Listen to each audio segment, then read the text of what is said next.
Welcome back to the EV Geek podcast. My name is Joel and I am your host. And on episode 5, we'll be talking to Jason Lafayette in his review of the Cadillac Lyriq. Let's get started.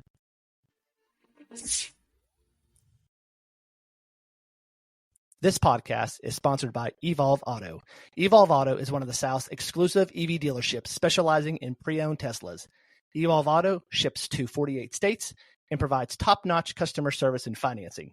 Evolve also offers extended warranty options for all vehicles. Check out their entire inventory at evolveauto.com. Evolve Auto, connecting smart people with smart cars.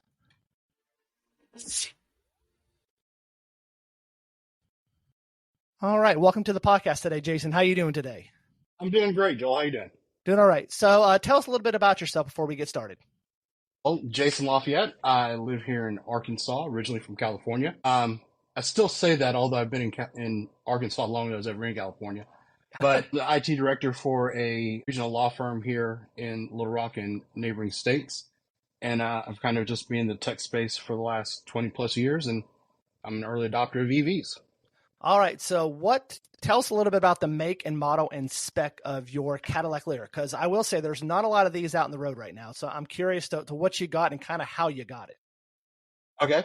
Well, I started looking at getting an EV. I've kind of been a car guy. I've had a lot of different cars. I've had a Mercedes AMG, CL55. I've had a supercharged Jaguar. I've had a Hummer H2. I've always kind of been into cars. And I was really looking to get into an electric vehicle. My wife bought an electric vehicle. She has a Mustang Mach-E. And surprisingly, she went first. I wasn't expecting her to go the EV route, but really shocked me with that. And after us having that for about a year, it really solidified the fact that I wanted to go with an EV as well.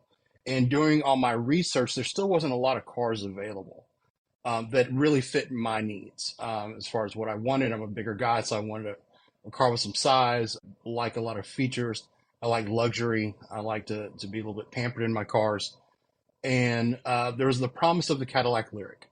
They were doing great on the advertising. They were doing great on what they're talking about the car was going to include, what it was going to have from a feature spec. Although Tesla was out there and it was speaking about it was a luxury car. In my mind, luxury had certain kind of fabric. You wanted a tactile thing, not just a screen. And what was kind of going to give me a little bit of all the modern things from an EV, but also still give me some of the comfort I was looking for. So that's kind of how I fell on the Cadillac. I have a Cadillac Lyriq Debut Edition. I had the rear-wheel drive with the 22-inch wheels. It's pretty much loaded. It has every feature from the massaging seats, heated and cooled, the rear view camera, the side cameras, all the things like that. Great range. I don't know the horsepower spec off the top of mine, but I drive around pretty much in comfort mode. I don't even put it into the different settings. You have different settings for the different kind of driving that you want to do. And it's just been a really great car, great sound system, great visuals. It feels like it has a little bit of opulence, especially compared to what's currently on the market. There was the promise of the Lucid. My uncle actually drives one of those. But I didn't want a car. I didn't want to be low to the ground. And it was just not really what I wanted. But that Gravity sure does look good. Yeah, yes, the Gravity does sure look good. So yes, I have seen your car. I've seen the inside of it. So you're a buttons guy. You like the buttons as compared to like just a stark vehicle with just a screen, and that is very appealing. When you do look at the inside of a car, it does scream. It screams Cadillac. It looks like a Cadillac on the inside when you look at it. All right, yeah. So you say you do this a lot. You say you use your car a lot for daily driving. Tell us about what it's like daily driving, just around town and things like that. Well, it's fun. I've had the car for just over a year now. I believe I had the first one in the state. I actually bought it out of Memphis. It was a good purchasing experience there. I'm not afraid to travel for the right deal or right kind of driving experience. Basically, it's kind of fun. It's fun in the sense that, unlike other EVs, I don't think many people know that I'm driving an EV. Mm-hmm. If you know, you know, but if you don't, it's just a car. I'm not opposed to standing out. I really like standing out sometimes. That front grille is just beautiful at night. But it's just a comfortable ride. It has noise cancellation built into the car. Apparently there's microphones at each one of the wheels, and then it takes that information and feeds it through different speakers to cancel out. So it's a real quiet drive. And having all those tactile buttons is just convenient because sometimes I use the volume where my elbow is down on the center console. Sometimes I'm touching up by the screen. Sometimes I'm on the steering wheel. I like having those options. The regen is fantastic. I have a high or a low regen. And then I also have where you normally have paddle shifters on a car. On the left-hand side, I actually have a regen brake that's kind of like a paddle shifter, and it's sensitive, so the harder you press on it, the more it applies it. So I can still let off the brakes, and then let's say I judged incorrectly, I could squeeze a little bit on that, on the what I still call a paddle shifter, and still apply regen instead of using the brakes. I have Super Cruise in this car, so it's fully functional. I use it probably 80% of the time when I get on the highway. Oh wow. Oh wow. So Okay. yeah, it's just a short drive, and what I've come to appreciate about it is I do get on the freeway every day to get to work or pick up kids or things like that. But what I like about it is I feel like it's an extra set of eyes. And so while it's driving, I'm looking. If I was to get distracted or if I wasn't to see anything, it might see something, or vice versa. It's kind of nice. How is the updates with Super Cruise? How are they about pushing out updates to you? Well, that's the interesting about the Cadillac. So I would say the first 6 to 8 months of the car was interesting when it came to OTAs and updates. We were getting regular updates. GM, it's been known that they've had some problems with software, or it just hasn't been as smooth. If you're in the IT field like I am, or other fields where technology is a central point, you get used to there's updates and releases and patches and things like that. And so you got a steady thing of updates, meaning like the Super Cruise wasn't there at delivery. It was something that showed up about 4 months later. So that was an OTA release along with enhancements in the camera system. So I had backup cameras, but I didn't have the full surround sound, or the surround vision is what they call it. I have so many views with the camera, it's ridiculous. I can see all around. I can see front cameras. I can see outside, etc. But that came with an OTA about the same time Super Cruise came out. And then there was a lot of updates. There was a couple things they had to fix with the 12-volt system. There's a couple things that they could do over the air. There's one or two that I had pushed down at the dealership through an appointment to get applied to different modules. But in the last 5 months or so, there haven't really been any releases. Now, there is a release that I think was announced this month, so I'll probably see that pretty soon. That's going to enhance some different features. The one thing that I've heard the most about is I do not have one pedal driving in reverse. And I believe they're going to enable that feature with this OTA and maybe a couple other things. And it's supposed to, there's now a 2024 Lyriq. And while everything looks visually the same, there are some small differences. And I have received that Google Auto update. But I think there's another update to bring them all in line so they can start doing new series of over-the-air updates. So I think that's the next one coming out. Yes, and you did mention something about the regen braking, now how it works with the paddle. Is it just one setting for regen, or can you go in there like other cars and change it to like a 1, a 2, a 3, or 4 and then have one pedal drive? Or is it all the same? I have off, low, and high. Okay. And the great thing about it is you can go deep into the settings and do it, but the way the Lyriq screen is, you have like almost like if you have a Windows computer or even with a Mac, you kind of have your taskbar, you have your hotkeys. You can actually move that to the hotkeys. So you can have it where it's always down at the bottom, even if you have Apple CarPlay up or something like that. You can have these hotkeys where you can always press it. So I can, if for some reason in the middle of a drive, I'm like, oh, I need more power and I don't want regen on, I can just click it in mid-drive and I don't have to go deep into the menu. It's just right there. And if I don't want that at all, I can just take it away. Okay. So we talked about daily driving. How is it road tripping wise, and how is it charging wise when you are road tripping? I've only taken it on one good road trip. Well, actually two. We've taken it to the cabin for Thanksgiving, rent a cabin and hang out for a few days and relax. And then I've taken it up to Rogers, Arkansas. So if you're not familiar, it's a couple-hour drive from the Little Rock area.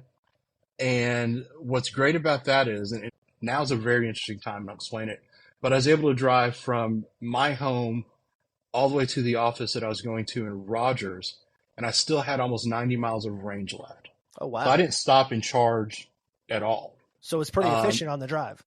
oh yeah, it was great, Okay. and that's an uphill drive. I don't know the Yep. elevation change, but I mean Yep. it's pretty significant. That's going past Fayetteville, going up into clearly into Rogers, almost Bentonville. Actually, the hotel I stayed in was in Bentonville, so technically it was driving to Bentonville. And so I stayed at a hotel that had a very like a 6.77 kilowatt charger. I charged on that, but on the way back, I did stop at the Electrify America in Clarksville. Despite Electrify America having one problem on one charger, I moved to another bay and I called them and they fixed it while I was there. I got good charging speeds. I don't remember exactly. I had to pull it up. The Lyriq charges at I think 196 is its max. I was getting somewhere around 150 All right. That's when decent. I Yep. was charging it, and I wasn't at a completely low state, but I knew when I pulled into Little Rock, I had to go pick up the kid, I had to go do some things, so I didn't want to just be dangling at the end because it was my first real trip. Mhm. And Did you then on notice? our Did you go notice ahead. it peaked real high and then came down? How did the charging curve I look? Do you wasn't remember? able to really take a notice of the charging curve. I wasn't there kind of long enough to see. Man, I wish I remember. I would have pulled up these notes. I don't recall what it got down to when I pulled it off. And I don't even recall if I went all the way to 80% or not. Okay. Okay. So I But don't have enough information on that. it wasn't anything drastic. It's like, oh wow, this is a horrible charging curve or anything like that. No, Okay. it was reasonable. And I mean, if my thought is if you're going to charge for 20 minutes and you get what you need, that's kind of that. And then the same thing when we got to uh, out to the cabins out in Broken Bow, Oklahoma. I was able to charge at the cabin. So we were there for several days. I just left it on a 120 and just left it kind of charging there and had pretty much enough to get back. I did stop at the or Cadillac in Hot Springs because they just put in some new chargers. They put in some DC fast chargers, but they're kind of the unbranded version. I think they're only 50 kilowatts, and Mhm. they were literally installing one of them when we were there. I only charged there for a few minutes, but then I just kind of left. I sold a Lyriq for them while I was there because people were asking about it since we pulled up. You know, it was filthy. I was down there for service another time. They're just like, "Hey, thank you." They did buy that Lyriq after they spoke to you, so that was kind of funny.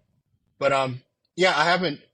We charge at home most of the time. I haven't had to go anywhere. We've driven it to Monticello and back for a work trip for my wife, Now and there's no charging down didn't have there. to recharge. There's none Yeah, now. yeah. We did just find out that they have added another one at the Hyundai dealership over there in I guess Whitehall, Pine Bluff, Hmm. kind of. So there's that one, and there's the one at that Chevy dealership. It's like a no name charge point. I know there's some that's supposed to come in with the Nevy funds. Yep. It's speaking about charging. Did you have something installed at your house when you bought this Lyriq? Did you have a special package or something? I remember you saying something about that. Yeah, so with at least with the Cadillac models, with the purchase of one of their EVs, you have the choice of either 2 years of free supercharging at EVgo, which I believe is GM's preferred partner, or you receive a $1,500 credit for installation by Q Merit for a L2 system. Okay. And so I was able to use that credit to put in one for me. We'd already put one in for the wife. We have opposing garages, so it was worth it with the credit to go ahead and put one in my garage. So we did that, and Tom, who does a lot of car reviews or whatever, I always pronounce his last name wrong. State of Charge. Yes, yes. The State of Charge In podcast. Yes. I actually won one of his Grizzly smart charger contests. No, you did not. Yes, I did. So I Oh. put in his charger in that second garage. So I got out completely free on that one. Yeah, if I have to put in a charger for my wife's EV6, I'm most likely going to go with the Grizzly if she ever needs a Yeah. level 2. Mostly she just needs a level 1 charger because she drives 10, 15 miles a day. But if I have to Yeah. do a level 2, I'm going to go with the Grizzly. All right. The thing was, we could have just left it on 110 because with normal driving experience, you can charge it up over the weekend, and then during the week, I got so much range on the thing that I don't really need the L2, but still nice to have. It's nice to have. All right. So how has or what kind of maintenance, if any, have you had done to this vehicle? Recalls, anything like that? There was a recall early on for the 12 volt issue, and they took it in and they had to replace something. I don't know if it's a harness or some other feature. My wife's Mach-E had a similar issue, and I kind of blend that memory together. But there was some sort of a recall for that.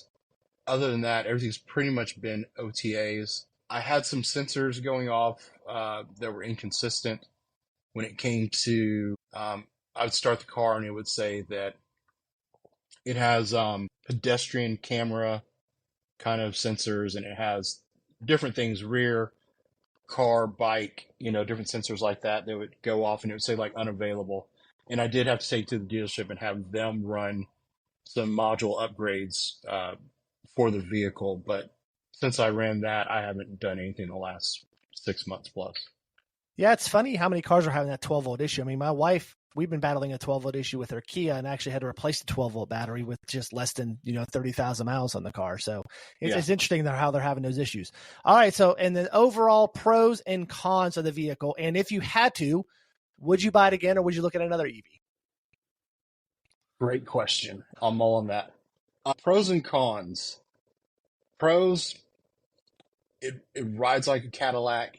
I do not see a lot of them out there. So I still have that kind of not one of many kind of distinguished look.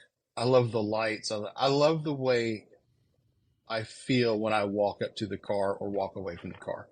And that might be a weird thing to say, but if you're a car person, I think it sounds completely normal. So I just enjoy the overall experience. And right now, one of the things that I enjoy, weather makes a huge difference in range with EVs. But what I've noticed in this car, and it's kind of a game that I've been playing, is by default, my car at 80% has 252 miles of range, and at 100% it has 312. That's the listing. Right now, based on how I drive, and again, I get on the freeway every single day. Right now, and I took a picture of it yesterday, I'm getting 301 miles of range at 80%. Oh, okay. And I haven't even gone to full to see what it is there. But I'm almost at full just based on my driving habits and all that. And people talk about guessometers, whatever, the Cadillac has been right on. It has never left me wondering. It's never just drastically changed, things like that. So I love the car. The app, I had problems with the app early on, but they've released a lot of updates. Now the app is great. I get my car's charging. I get text alerts, and it's like, hey, it's 9 o'clock. Normally you have the car on the charger by now. You don't. Just a reminder. Your efficiencies in the car. If anything, and especially if you dig deep into the app, there's more information in the app than there is on the car, and I do wish they would change that. That'd be a con. So I am jealous of some of the things that you see in Rivian, some of the things that you see in Tesla, and even in the Lucid in regards to diving in deep. Now, these are things my wife would never have really any interest in, so I get most people don't. But I would like to see it if it's there, especially if it's available on the app. Because on the app, it'll tell me what the weather's like and how that'll affect my trip when I time it. It tells me the elevation. Wow. It tells me all of those things. And it's not clear at first, but when you click on a few things, it has these little graphs. I'm like, wow, these graphs are great. Why are they not in the car? But on the flip side, I do have a lot of great things. I have a very wide screen, completely touchscreen. I can move my map from the right to in the center in the cluster. I can have an Apple CarPlay map up on one side and Google on the other side, or flip them around and have two maps going. In the center, I can have whatever I'm playing music-wise through Apple CarPlay, or even if it was Bluetooth, which I use Apple CarPlay. I can have that in the center, still have my Google map up here, then still have several instrument cluster options in the very center. And it has like windows where I can say, okay, do I want my tire pressure monitor there? Or do I want my efficiency? I actually use efficiency, and it shows like last mile, and it's just like, okay, you're getting 3.6, you're getting 4, you're getting 2.7. And it has kind of a bar that goes up and down that kind of adjusts with what you're doing to give you kind of a visual of how you've been driving. So it does give me a lot of those things. It gives me some options. I'm being greedy. I want a little bit more. I want a little bit of technical deep dives in there. But it does have like the whole owner's manual is a digital owner manual in the dash. So I can read it. Anything that's really good has video that goes with it, and it's not just paper. You can use your OK Google to ask for things out of the owner's manual, and it will pull it up on your screen. So there's a lot of cool features there. As far as buying it again, I am fairly certain, unless the Lucid Gravity was out on the road, I am 98% certain I would buy the Lyriq again. Cool. Okay, cool. Awesome. Well, thank you for joining us today, Jason. We're going to have you back on in a few weeks. I want to hear your review of the Mach-E, so you may have to take that out and drive a little bit more and give us a Okay. good review of that. Thanks. Thank you all for tuning into this episode. You can also find us on Patreon at patreon.com/evgeek. Please consider becoming a member to help support and grow our podcast. You can also find us on YouTube, X, Facebook, Instagram, and TikTok. Just search EV Geek Podcast or check out the episode notes to give us a follow and like. Huge shout out again to Jason today for joining us and sharing his review of the Cadillac Lyriq. And thank you everyone for listening. We will see you again on the next episode. So long, everyone.